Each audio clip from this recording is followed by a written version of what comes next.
미국 전문가 채널 시청자 여러분 안녕하십니까?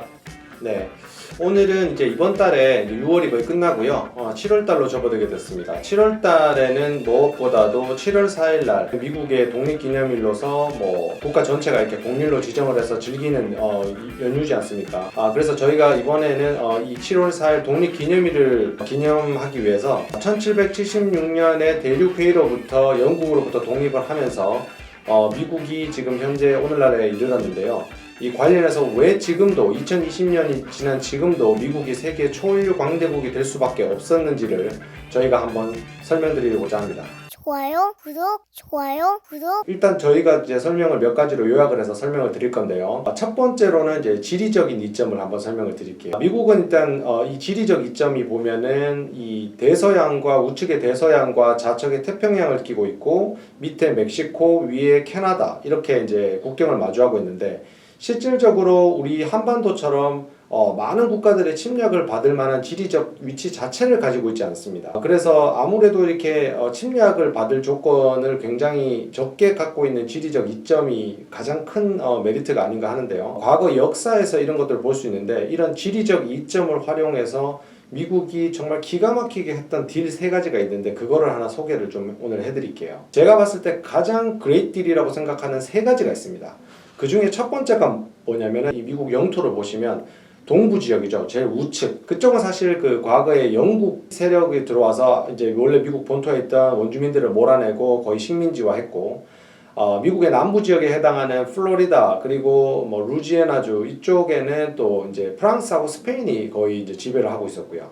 현재 지금 캘리포니아가 있는 서부 지역에는 보면은 스페인 쪽에서 많이 와서 이제 또 이렇게 식민지화 시키고 여러 가지 이제 패권 쟁탈을 했었죠.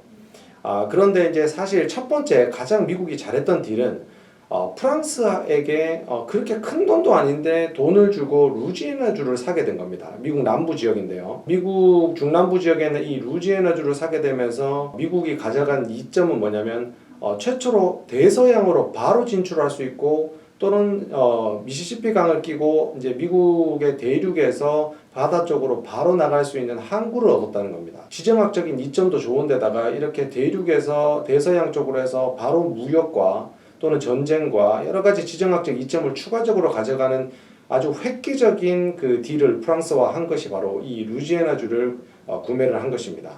이 두 번째는 또 뭐냐면 유럽은 계속 전쟁을 하고 있었어요. 과거에도. 그죠? 그래서 영국, 프랑스, 독일 조금 이따 1차, 2차 세계대전도 조금 말씀드릴 건데 계속 전쟁을 하면서 유럽은 계속 혼란에 휩싸여 있었죠.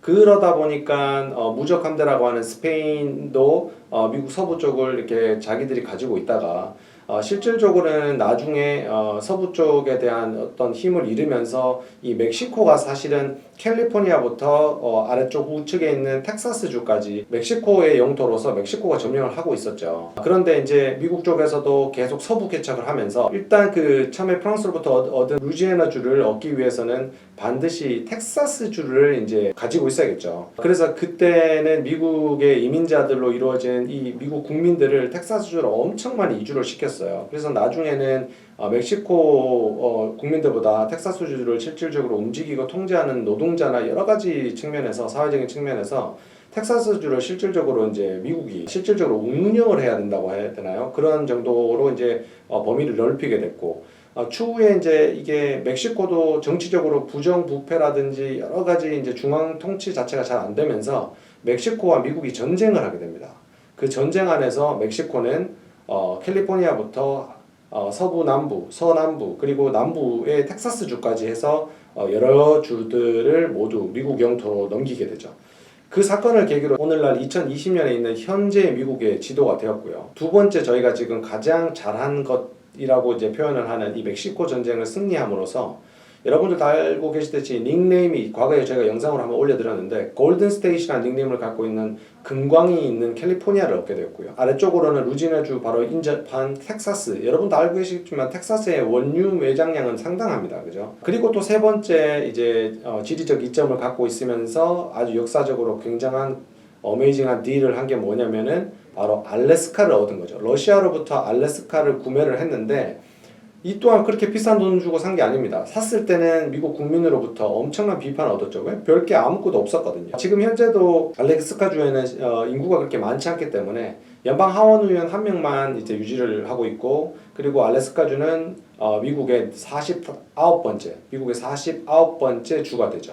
근데 나중에 알고 보니까 이 알래스카에는 금광, 석유 등 엄청난 천연 자원이 매장이 되어 있었고, 이게 지금 미국의 사실 추후에 보물창고가 될 수 있는 그런 지정학적 위치를 갖고 있습니다. 이렇게 사실상 인접하게 이렇게 붙어 있지 않고 떨어져 있음에도 불구하고, 오히려 캐나다 좌측에 붙어 있잖아요. 떨어져 있음에도 불구하고 알래스카가 이렇게 미국으로 인수가 되면서, 처음에 이제 동부 쪽으로 영국 세력이 들어왔을 때 이민자들의 도움을 받아서 영국이 사실 미국을 점령했음에도 불구하고 영국 사람들이 이제 조금 유화 정책을 펴야 되는데 식민지 통치를 강화하면서 추가적으로 세금을 아주 공격적으로 걷어버렸죠.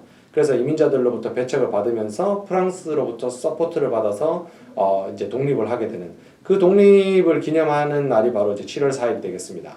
이러한 태평양과 대서양 그리고 남부 쪽으로 내려갈 수 있는 지정학적 이점, 그리고 대륙을 가로지르며 바다 쪽으로 바로 흘러내려가는 미시시피강을 끼고 있는 루지애나주의 점령, 그리고 텍사스주부터 캘리포니아까지 굉장히 강한 영토이면서 천연자원이 엄청나게 매장된 땅을 멕시코 전쟁으로부터 가져간 것, 그리고 러시아로부터 알래스카를 49번째 주로 맞아들인 것, 이 모든 것이 미국에는 정말 천운이 아닌가, 그리고 세계적인 강대국이 되기 위한 초석이 되는 역사적인 딜이었음을 저희가 오늘 설명드리고 있습니다. 그리고 두 번째로 이제 지정학적인 이점 다음으로 저희가 설명드리고 싶은 바로 두 번째는, 강대국이 쉽게 이제 공격을 할 수 없는 세계 지리적인 위치를 갖고 있어요. 그죠? 꼭 오려면 배를 타고 왔었어야 됐고요. 그러나 그거보다도 더 심했던 거면 유럽이 지속적으로 계속 전쟁을 하고 있었죠. 그래서 지금 이제 다른 뭐 개척을 했음에도 불구하고 지금 미국 대륙을 뭐 통치한다든지 여러 가지 이제 시스템을 도입해서 뭔가를 할 수 없는 상태였습니다. 따라서 미국에는 세계 1차 대전 그리고 세계 2차 대전을 겪으면서 굉장하게 공업이 발달을 하면서 군수물자를 유럽 쪽으로 엄청나게 이제 수출을 하게 됐고요. 그때 엄청난 돈을 많이 벌어들였죠. 1차 세계대전이 끝나고 나서 돈을 엄청 많이 받아들였지만 또 약간 경제 대공황도 있었습니다. 그러나 루즈벨트 대통령 같은 또 아주 그 선구자적인 또 리더가 나타나서 그 위기를 잘 극복을 했고, 또 세계 2차 대전이 터지면서 이제 군수물자를 또 공급을 하면서 미국은 원하든 원치 않든 아주 자연스럽게 전 세계의 강대국이 포진되어 있는 유럽 그리고 아시아 여러 가지 이제 태평양 지역은 물론이고 미국 영까지 50번째 주인 하와이도 이제 나중에 이제 주로 소속이 되게 되고요. 여러 전 세계 국가 곳곳 아주 요새에다가 군사적 요충지 내지는 정보를 탐색할 수 있는 군사적 기지를 만들면서 정보 강국이 되어버립니다. 그렇기 때문에 그 기지들은 지금까지도 유지가 되고 있고 지정학적으로 굉장히 유리한 위치에다가 언제든지 원하면 정보를 이렇게 수집할 수 있는 그런 교두보를 마련해버리죠.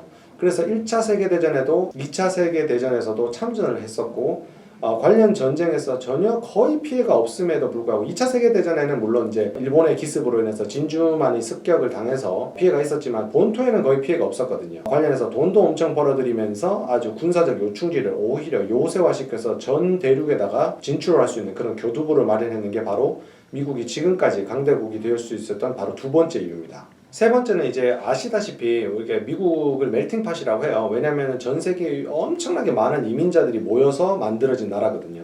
최근에도 이제 뭐 여러 가지 뭐 인종 갈등 이런 것들이 아직도 있긴 하지만 어쨌든 유능한 이민자들이 넘어와서 경제 분야, 문화 분야, 스포츠, 연애 그 모든 분야의 정통의 정치도 마찬가지입니다. 모든 분야에서 이제 실질적으로 미국이 유능한 이민자들이 개척을 하고 만들어가는데, 여러분들 다 알고 계시는 구글 창업자, 공동 창업자, 페이스북 공동 창업자, 뭐 아인슈타인 이런 분들이 전부 다 이민자세요.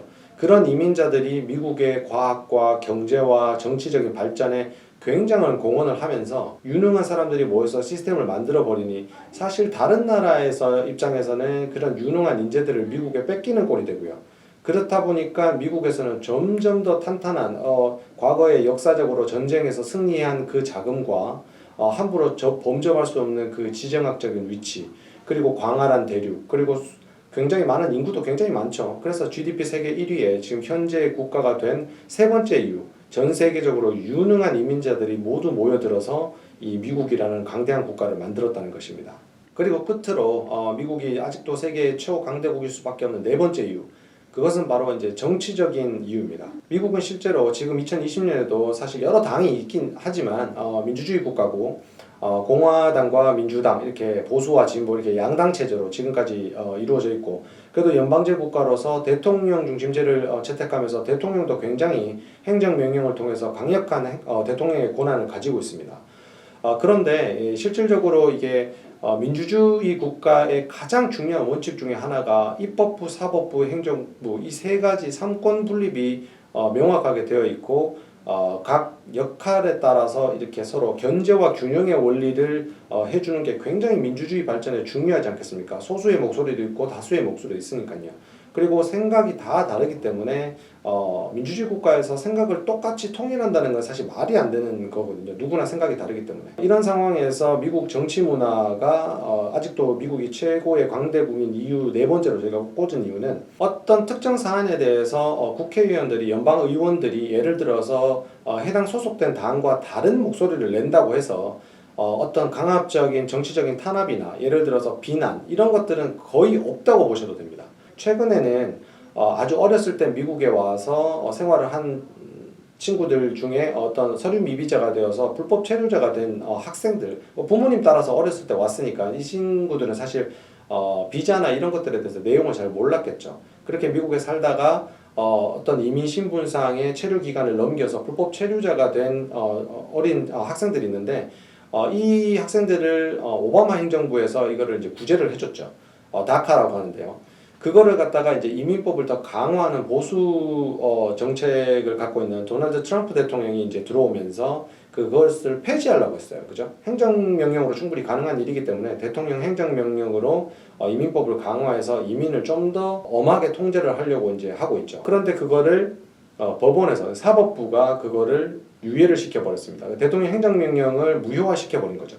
이것처럼 사법부가 굉장히 독립이 되어 있고 판사 한 명 한 명에 대한 어떤 리스펙트가 굉장히 크면서, 입법부 안에서도 각자의 당이 있지만 국회의원 한 명 한 명의 법안을 상정하는 모습들, 그리고 법안을 상정해도 상원에서 하던 하원에서 하던 아무 상관없이 양당을 모두 동의해서 통과를 해야 되고, 그 통과한 법안도 반드시 대통령의 서명에 의해서 법안이 발효가 됩니다.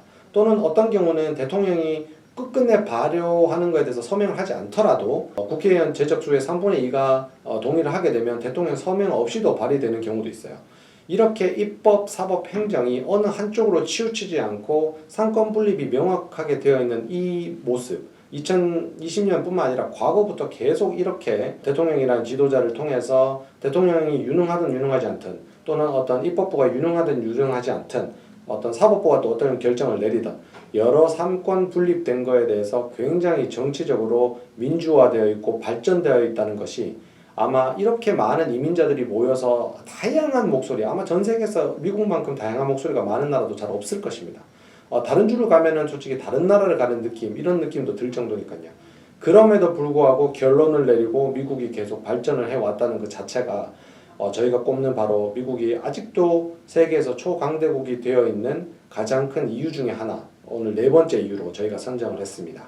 좋아요, 구독. 자, 오늘 미국 전문가 채널 티맥스에서는 여러분들에게 조금이라도 재밌으셨는지 모르겠어요. 미국이 7월 4일이 왜 독립기념일이며 영국으로부터 독립을 하고 나서 지금에 이르기까지 거의 아주 긴 역사가 아닙니다. 미국은 한국 같은 경우는 거의 반만 년이 넘는 역사를 갖고 있지만, 긴 역사가 아님에도 불구하고 세계 초유의 강대국이 된 원인 네 가지를 여러분들께 재미있게 저희가 선정한 네 가지를 재미있게 소개를 해드려봤고요. 유익한 시간 되셨길 바라고 미국의 독립기념일 다 같이 축하하면서 여러분들께서도 늘 건강하시고 항상 행복한 하루 되시기 바랍니다. 오늘도 시청해주셔서 대단히 감사합니다.